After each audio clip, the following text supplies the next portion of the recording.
Okay. For real this time. Yeah, technology is fun sometimes and things don't go quite how you expect them to, but we're here. Hmm. Welcome to Hat Collecting 2.0. I'm very happy to be joined today by Jessie Taylor, who I will say literally directly inspired me to actually do this again because I've been thinking about it, but for various reasons, I was not sure. And then I talked to you, and the whole getting sparked by the multi-passionate thing, like that made me so happy that I gifted that to you, and that it like has changed your life, like it's changed my life, and like we got to talk about this. So what better reason is to restart my podcast and start talking to people again? How are you doing today, aside from the technology? Listen, I'm doing good. I'm super stoked to be here. And if there were anyone I would put my trust in to work through technology issues for a podcast, it would definitely be you. And Well, I'm so grateful that our little conversation about being multi-passionate like struck such a big nerve for both of us, because I feel like that was just divine timing, that conversation to happen, and look at everything that's happening now. yeah. I excuse me. I was sick recently. I'm still having some coughing issues, so forgive me. um,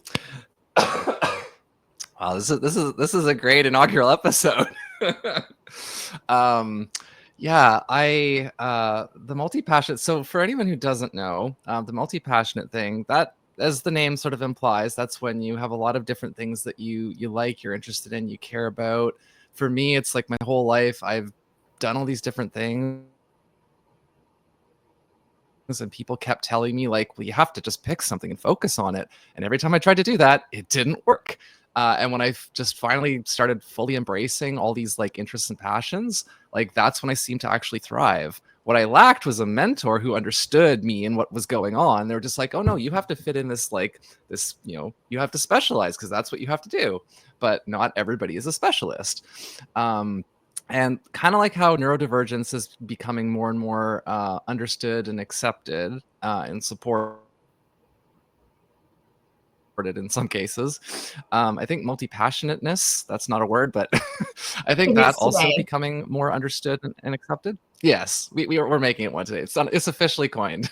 um, but yeah, that's so I've kind of reached this point for myself where, it got to the point where every time somebody would say like, oh no, you have to fake focus, you have to pick a thing. And I've just been like, that has never worked. It's never going to work. I just had to figure out the way that the multi-passion could work for me. Like how to, as I sort of like, there's a lot of different analogies that I could use. I guess one that's come up recently is like, a garden salad. It's like I have to make my special garden salad of multi-passion neuro spiciness. And so for me, that's turned out to be a mixture of like speaking and performing and doing video production. And what's the other thing?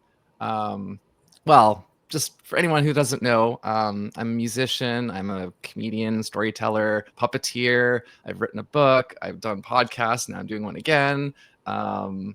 Graphic design, filmmaker, like all these things. So, sorry, I've been talking a lot, Jessie. No, Why don't you I tell love me a little it. bit about your Listen, multi passions? you are multi-passionate, and all of the titles that you wear clearly excite you. So, like, let's roll with that. Yeah, I had the same thing. I was felt at a place and always told niche down or choose one area, and that it just didn't sit right with me. I'm only in my first year of business, and that's been a consistent thing of, niche down, find your target market. But for me, I want to do a couple of things, and my target market is different. And so it's been a challenge. And I'm definitely going through a bit of an identity crisis in my business. I'm working with an accountant now to divide everything out so I can really essentially have several businesses and several revenue streams that satisfy my need and my want and my like intrinsic desire to do multiple things and have everything organized. But yeah, I get bored easy. I'm easily distracted. And so being able to have multiple clients and multiple things on the go, I thrive under pressure, and I don't mind, hopping back and forth between projects or calls or tasks. That just kind of keeps me interested. I don't know, that's just the way my brain works. But yeah, I have a really hard time sitting down and focusing on one specific thing for a long period of time, like days and weeks and months, unless it's a good book. Yeah, it's interesting because when I was younger, I seemed to have a much easier time with that because in the 2000s, I was like focused pretty much almost solely on music. And so I was writing an album every year for like 6 straight Heck yeah. years. Um, and like looking back on it now, it's like I'm not surprised that I did that, but I'm surprised that I was able to. I mean, I guess because the thing is like I like projects that have variety within them. That's kind of the thing. It's like, you know, writing music. It's like, okay, well, there's all these different instruments, then there's different styles, and then there's the actual recording and the editing and the mixing, and so there's a lot of pieces kind of going on, which is part of also why like I turned out to really enjoy video production and filmmaking, similar kind of thing, and event planning again. It's our brains, I think, are just I'm saying you and I, the we here, I'm talking about our brains are just wired that I think it's really cool that some people we're wired to be better at, at like juggling things and making interconnections. And some people are really, really good at buckling down and, hammering one thing out really, really well. But yeah, when I was in, the corporate world and I was always in these roles and I'm like, I can do so much more than this, but they won't let me, and they don't want me to do other things. And it's like, why wouldn't you want me to do these things that I'm good at? Like no, because you do this, that's your job. So Yep. it was inevitable. I had to break off and do my own thing because that was the only way I could actually do all the things that I'm good at. Yeah, I've always been told, I have a corporate background, and I've always been told, like, stay in your lane essentially, or, that's not your job, that's someone else's job. And I've often been told that I'm too much. So yeah, being an entrepreneur now and being self-employed I report to myself and my clients. So they're the ones that keep me accountable. And I just need to make sure that I'm doing what I need to do. But it's definitely much easier when I'm able to control my schedule and when I can get these things done. And especially, like, we're a blended family and we have two boys ages 12 and 13. So it's like really great to be able to work around their schedule, my schedule, and all the things that we have on the go. So it just, that fits better for me and my lifestyle now. Would never, ever, ever have known, I guess, this side of me and this multi-passionate. Again, I'm like brand new to this term and totally embracing it and running with it. And yeah, I would never have known this side of myself had I not taken the leap to do what I'm doing.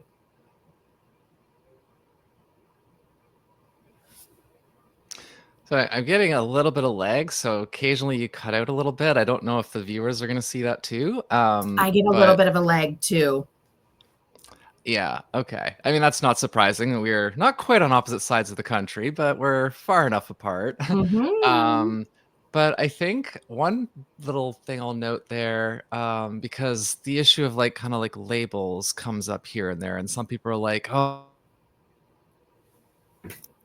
labels are bad. We shouldn't label people. But the thing with labels is if you choose them for yourself, they can be powerful, but it's when other people try to like slap them onto you that's the problem. So I think like a lot of people with the neurodiversity thing, for instance, a lot of people when they find out like, oh, there's a name for this experience that I'm having, and it changes things, as opposed to if somebody's like, oh, you're this thing, and they're not, it's not something that they're choosing. And so I think that's what's happening to you is that you found this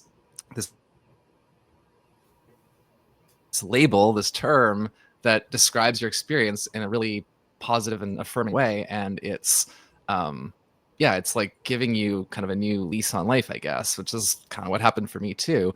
Now I did have prepared questions for this, and I realized like as much as I love to just talk, I'm trying to have some, structure and format to this. So we could talk for hours on this.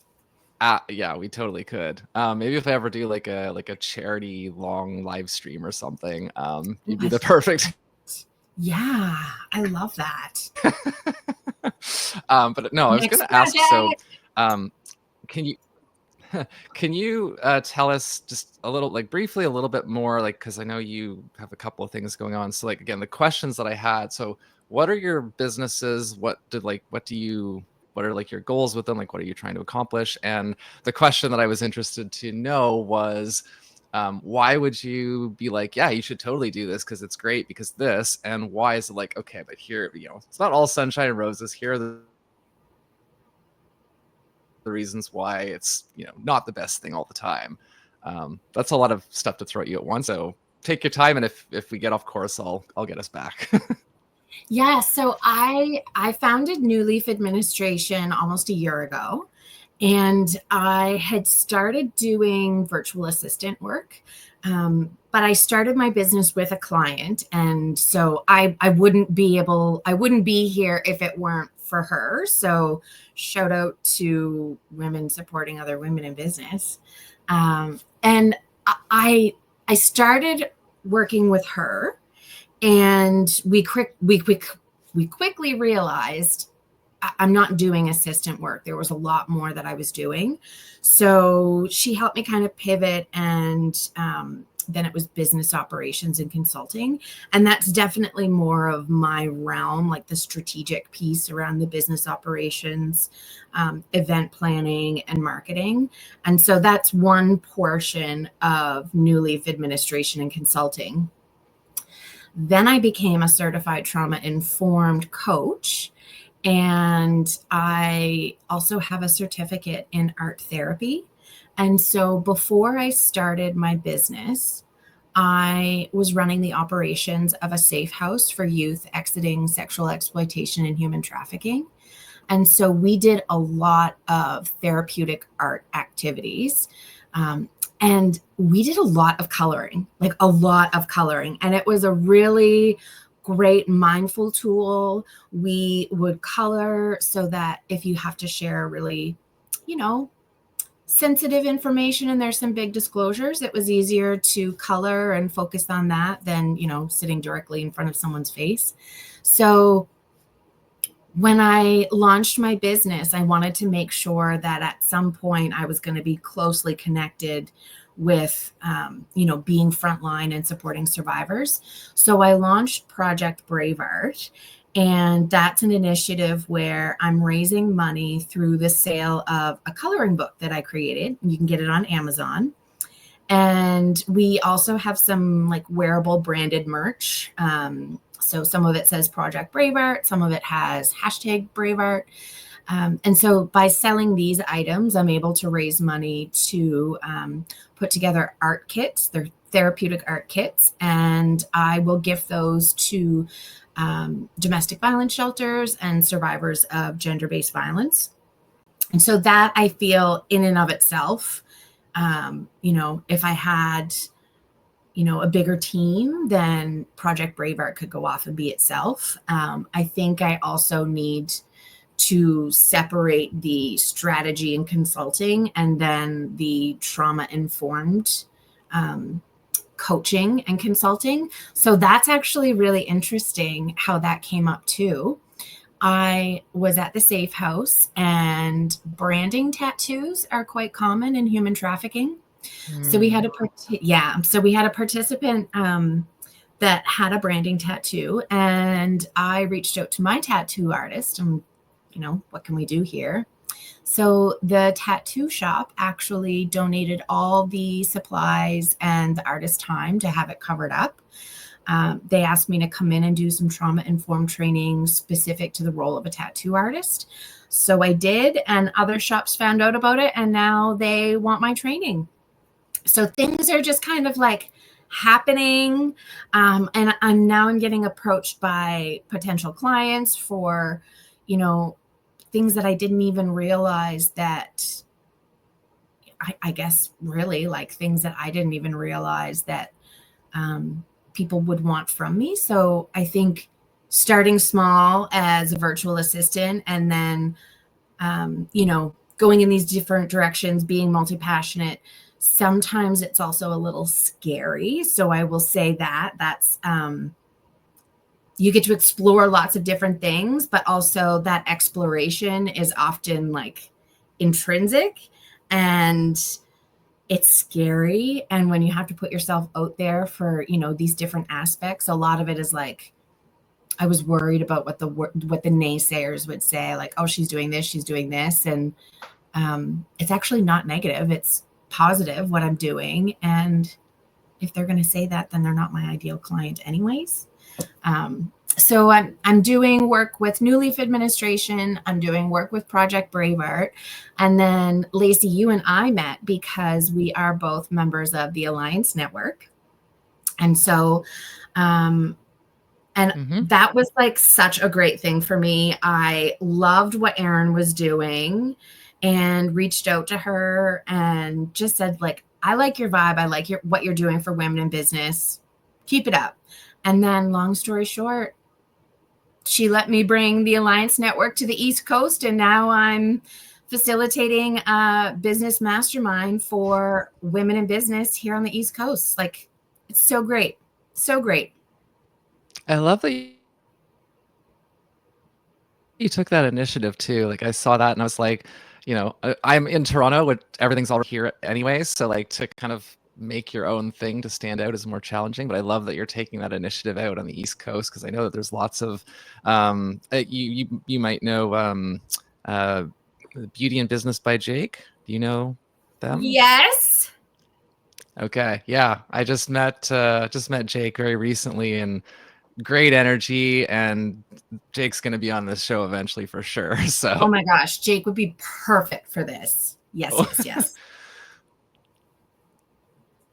yeah, I know what you mean. Like it's of like multi-passionate. The Beauty and Business by Jake. I love what he's doing.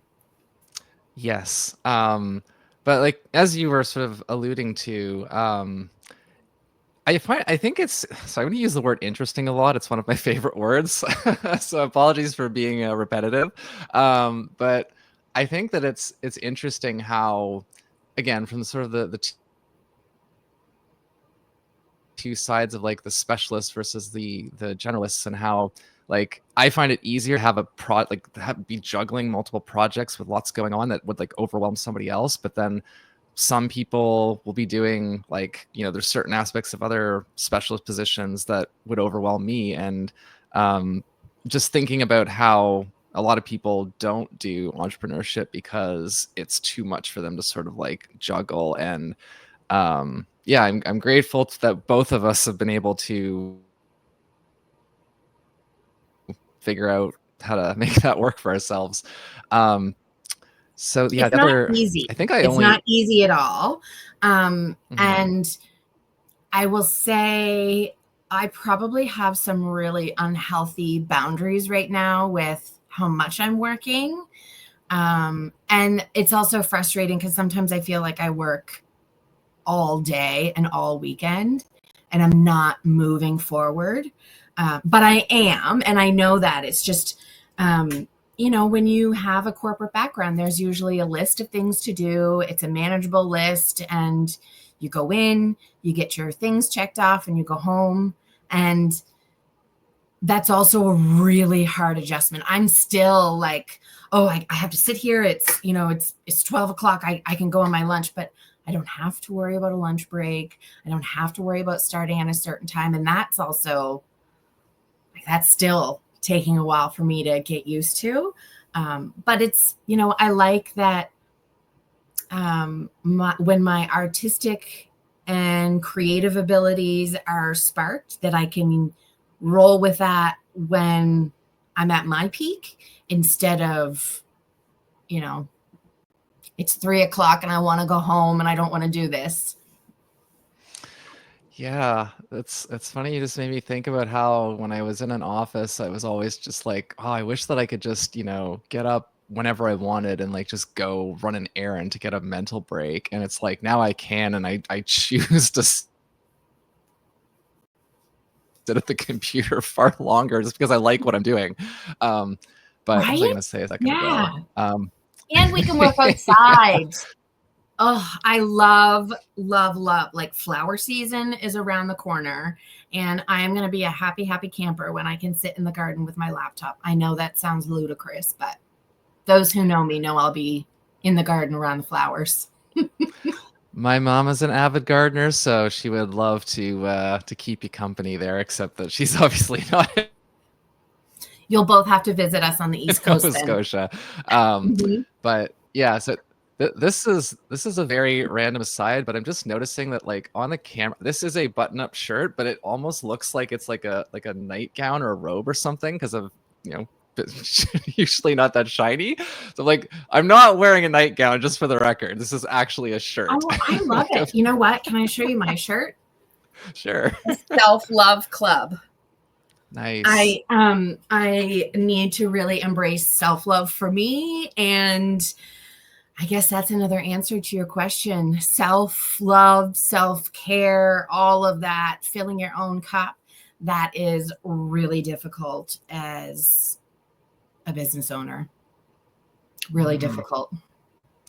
Yeah, that's one of the reasons why those groups like Alliance and Canadian Women's Chamber of Commerce and Corliss and CSI, like I'm in a bunch of the groups, a bunch of communities, and that has been a lifesaver because being an entrepreneur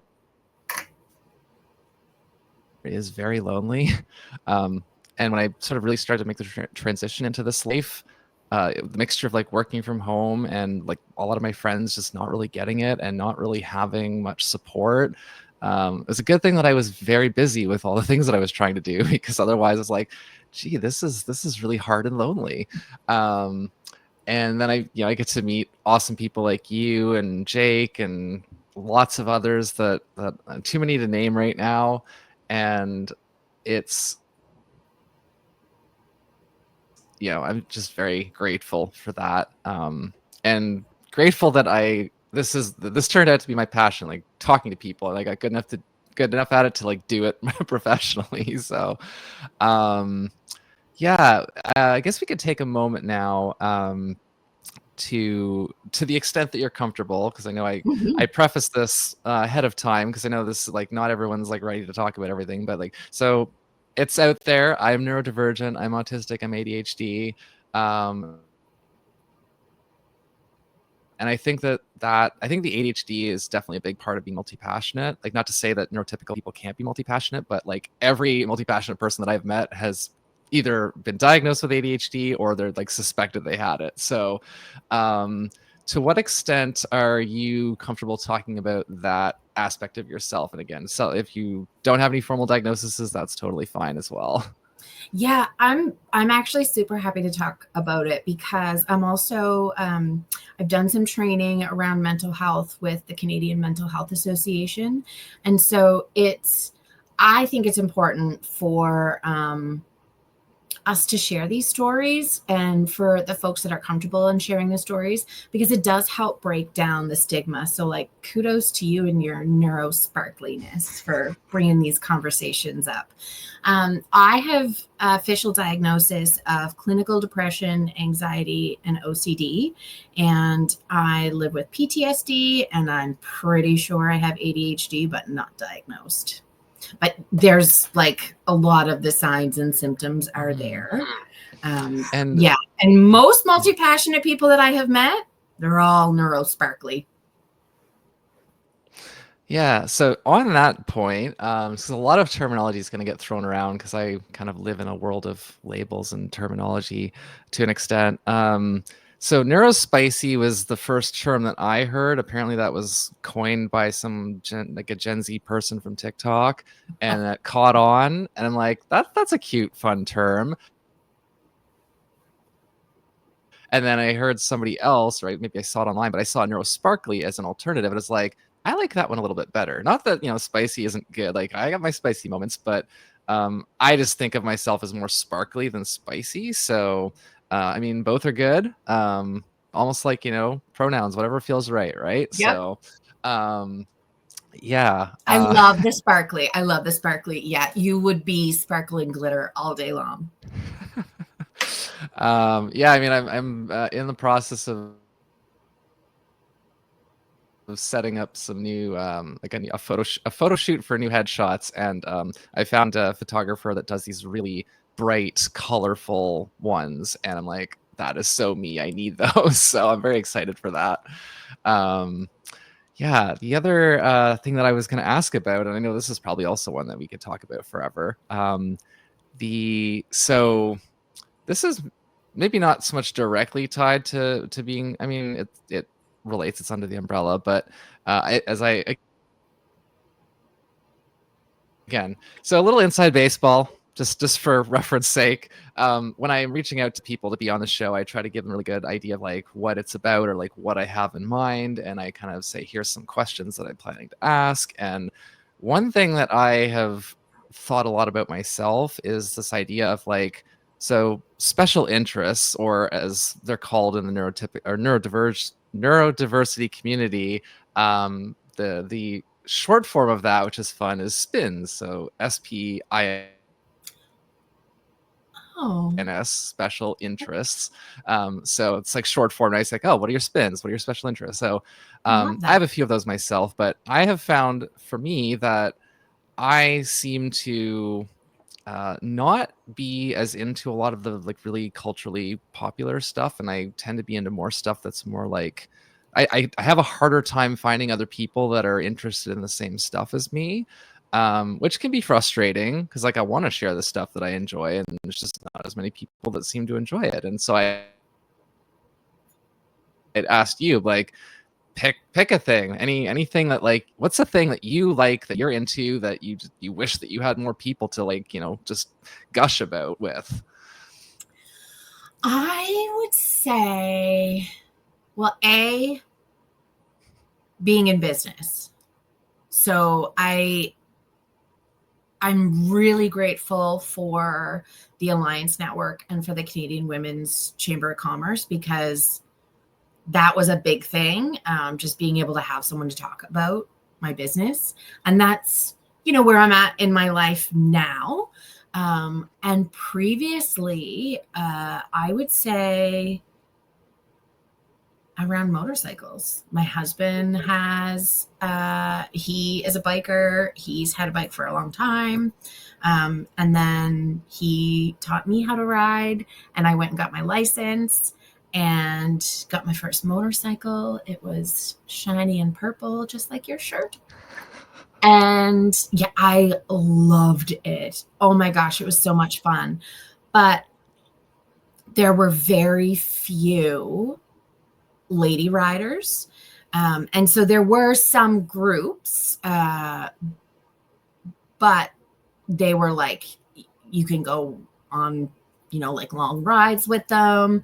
But you're not talking, right? So there's definitely a difference for gendered folks when in the motorcycle community. And so I would definitely say that, talking to the dudes about motorcycles is also very different from talking about femme folks on a bike. Yeah, and you're treated differently. So I think that was an area that's of a special interest that is outside of a cultural norm for, a mom of young boys going out and riding a motorcycle. Like, that's not a normal thing for, white chicks out there. And so I would say that would have been a time where it would have been great to have more conversations, and more conversations. So the fun thing with that is that I love that we already have a callback to, the first generation of the show, because one of my favorite guests from the show, Rachel Kelly, I met her through an entrepreneur support community that she ran years ago. And when I had her on the show, that was one of the things that I think, well, it might not have come up on the show, but she was into motorcycles. That surprised me when I learned that about her. And that's actually how she met her partner too, through like, you know, motorcycle hobbyist group. And so you're bringing this up and I'm just like, oh, that's so cool that like one of those, like a direct, like, I didn't think that I was going to meet another person with that same kind of thing. So it's really fun. There's a few of us out there. Yeah. I mean, I actually, that podcast. I don't think I listened to that one. It was episode 33, I think. But yeah, so the original run of Hat Collecting ended up being 38 episodes, and I wanted to get to 40, but it just, the way things were going when I went on hiatus last time, it didn't make sense to just make 2 more happen. But it's like, I'm glad he's back. I'm calling this, you know, version 2. It's a separate thing, but it's amazing that you got 38 though. Like that's awesome. I mean, I'm very, like, as I said to you in the message, that was the proudest achievement of my life to that point, because it had like brought everything that I like to do and that I felt good at and I was passionate about, it brought it all together into one project. The mistake that I made was that I was doing it all by myself and I was making it a lot more intensive than it needed to be. And so I said, like, if I ever do a podcast again, I'm not doing any editing or very minimal, and we're just going to talk and it's going to be what it's going to be, and that's going to be good enough. And I think that will be sustainable for me. So raw and authentic. Yeah. And I'm like conscious this whole time of like, oh, my voice is a bit, you know, because I was just sick recently. Like, you know what? I can't do anything about that. I can still talk, so whatever. This is real life. But yeah, I guess for me, like the the entrepreneur thing, I agree with you. Like, I've been really happy to meet actually, I just recently I won't name them directly because I don't know if they would want to be, but I connected with somebody recently through a dating app who is also an aspiring professional speaker. And like, never in a million years did I think that I was going to find somebody else with that same specific like goal and aspiration. And we've been talking a lot about it and encouraging each other, and just been like, thank you, universe. Are you still seeing each other? We're not actually dating. We're developing a wonderful friendship. I love that. But yeah, just just one of those things, like it's because like I said, I had this passion for years, and public speaking is something that terrifies a lot of people, and I understand why, because it used to terrify me more too. But you know, one of my like taglines is like, learning to embrace awkwardness was like one of the biggest like level ups in my life. Because like, for instance, here, like, again, inside baseball, the reason that this started like 15-20 minutes late was because I set up an event on LinkedIn, and they didn't tell me. Like, I Googled and like, how do you do LinkedIn Live? And it's like, you create an event, and it didn't say, and you have to set up a restreamer. And so when I saw that like 5 minutes before, I was like, okay, try to figure it out. And then we streamed, and I was like, I went to LinkedIn, and I couldn't see it playing anywhere. So I'm like, I don't know if this is actually working. But then I stopped the broadcast and I went back, like, okay, well, now I see it. It happened, but I couldn't. So again, technology, it's fun. Now I know. We figured it out. We're here. But I used this platform, StreamYard, when I did the original show, so at least I understand how it works, and now I know for next time be better prepared. And hopefully some people did get to tune in live, and if not, you'll be able to watch this on presumably on LinkedIn later, and it will be on YouTube, and probably put it wherever else I can. But yeah, is there any, I wanted to keep this roughly around the half an hour mark, as much as I, again, would love to talk and talk. So is there anything else that you wanted to like plug or give a final shout out, or any other thoughts that you just want to make sure that you get on the record?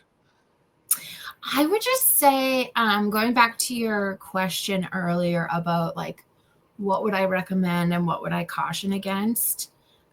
I would caution folks, if they're listening because they are interested in, if they're multi-passionate, if they're interested in starting a business, I would caution them on their own values and what their own beliefs are, because that can actually be very limiting.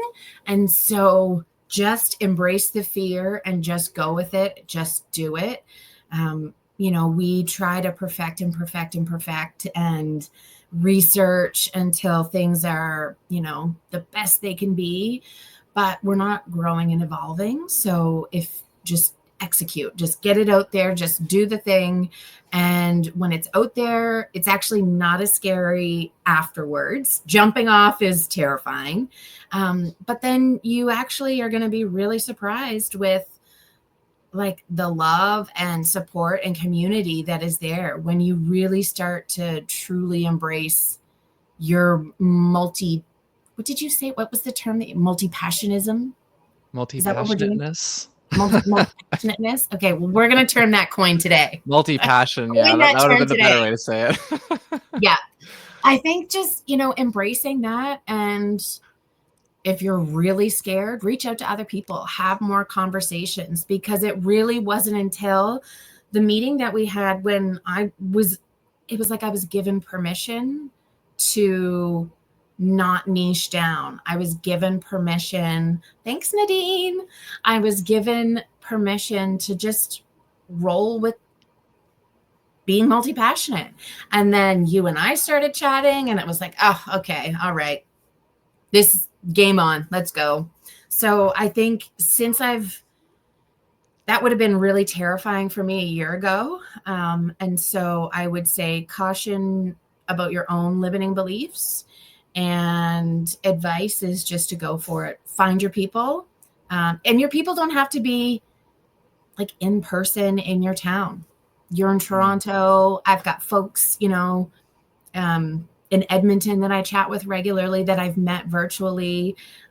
There's a woman in Thunder Bay, and we both really like chatting about energy and spirituality and Reiki and all those healing modalities. So we have these monthly Energy Babe catch-up calls. Like, find your people, find your tribe, find the people that you can have these conversations with, because then you don't feel alone.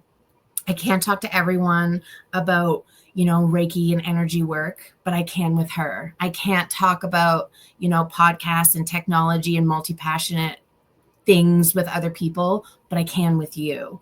And I can't talk about, certain aspects of my business with some of my friends, because they're just like, what you're doing terrifies me. I know nothing, but I can with the Alliance Network. So I think when you learn that, the community is actually what is going to lift you up and inspire you to put in the hard work and do the thing.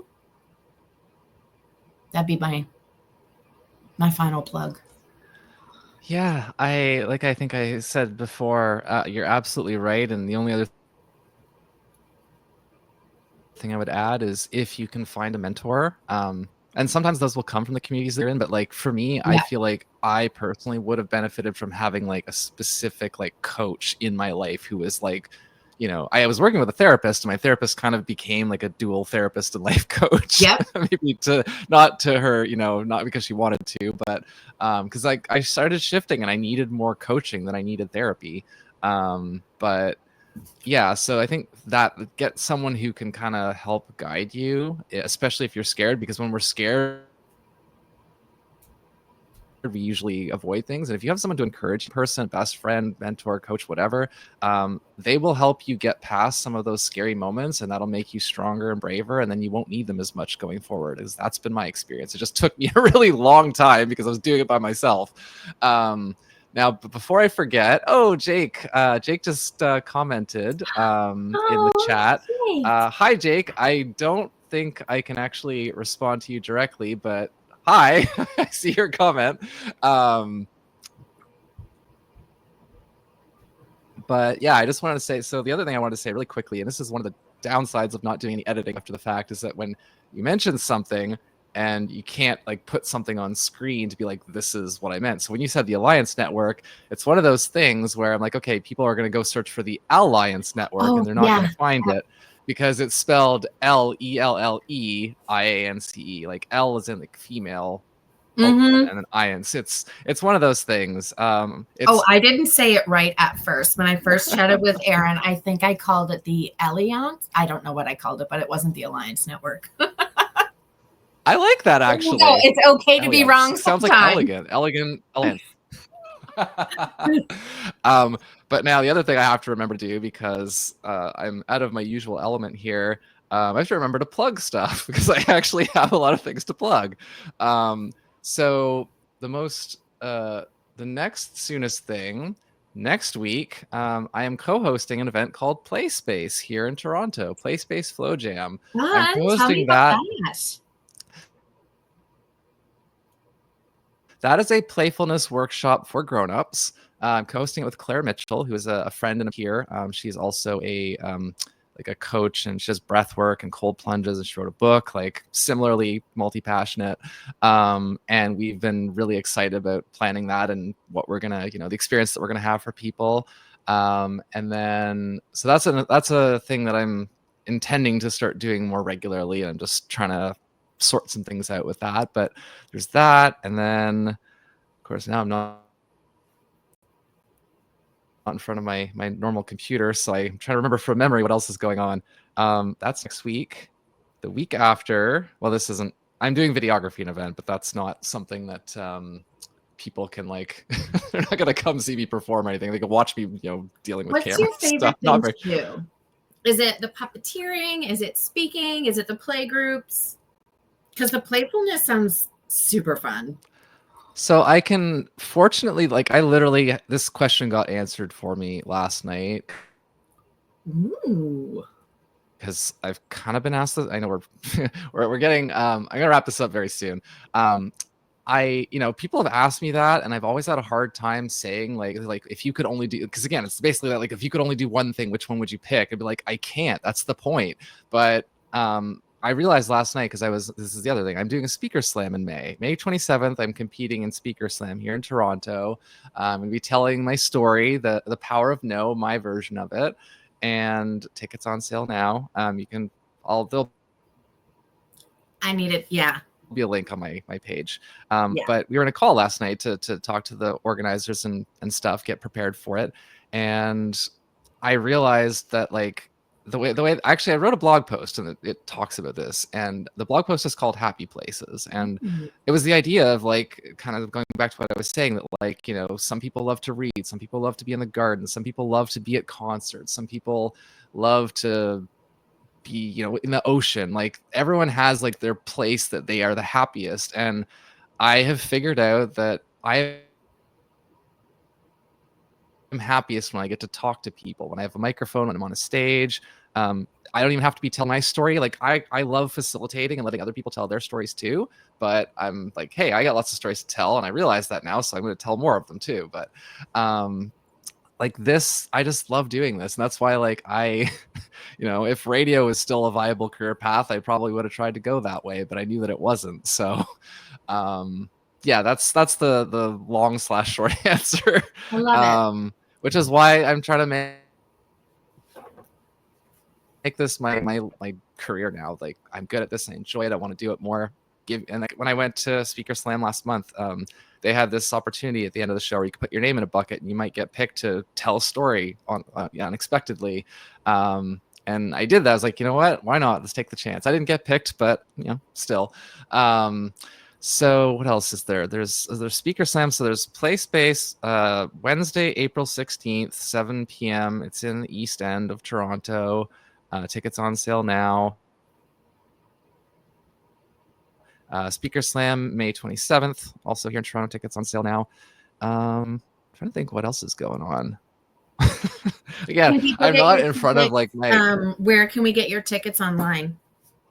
Oh yeah. So LaceyArtemis.com. I have them both linked from there already. They'll be posted on my LinkedIn page. They'll be on Facebook. They'll be on Blue Sky, Instagram. I don't do Twitter anymore. I am on Threads, but I'm not really active. I'm gonna have to start posting on TikTok again, but I haven't posted on there for like 2 years.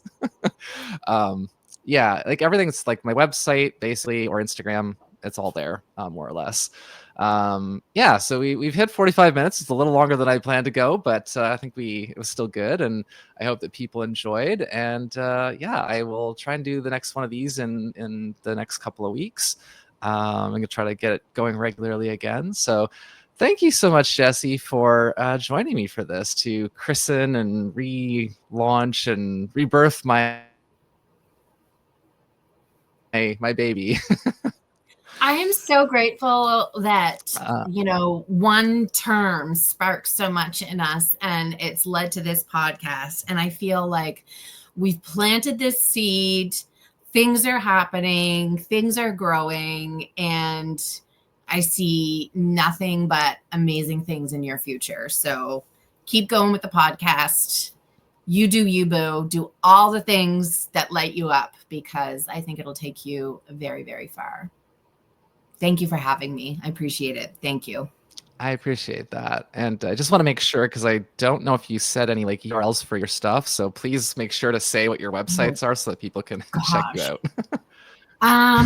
So, okay, where to start? www.newleafadministration.com is my website. And from there, there's links to connect with me on LinkedIn, Facebook, and Instagram. And then you can just search Jessie Taylor, Jessie, on Instagram. You can search New Leaf Administration. You can search Project Braveheart. I try to have everything kind of co-linked. Is that how you say that? Co-linked? Learning all these new technology terms. Yeah, so you can find me on the website there. All right, great. Again, thank you so much for joining me. Something I used to do on the old show, I probably won't do it every time now, but I like to put on a hat at the end of the episode just for fun. So this is, Artie Mix Events, by the way. That's my events company. So this is a hat that I got made with the logo on it. So yeah. And with that, this has been Hat Collecting. It's okay. We'll do something again. Yeah, but thank you, and thanks for tuning in. Thanks for watching after the fact, and looking forward to the next one. So cheers. Bye.